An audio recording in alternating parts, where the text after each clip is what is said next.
như số bóng ô nữa ngày nay thôi video mỗi bằng hai vì mà xin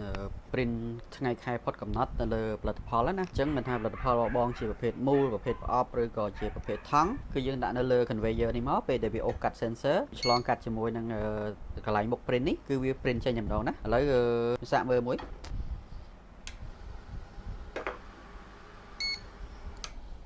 នេះអញ្ចឹងពេលដែលវា print ហើយអាមួយទៀតមកទៀត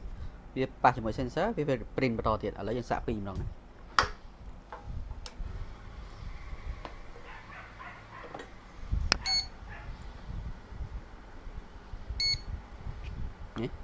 ដោយសារនេះយើង print ជាលក្ខណៈរាប់ចំនួនមានន័យថាយើង print ម្ដងវាកើនលេខម្ដងតែបងប្អូនអាច print ជាលក្ខណៈ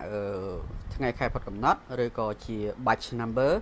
អាស្រ័យលើបងប្អូនណាចង់ print ជា logo print ជា barcode QR code អីយើងអាច print បានសម្រាប់សិននេះណាអញ្ចឹងបងប្អូនយើងត្រូវទី1គឺយើងត្រូវសេរី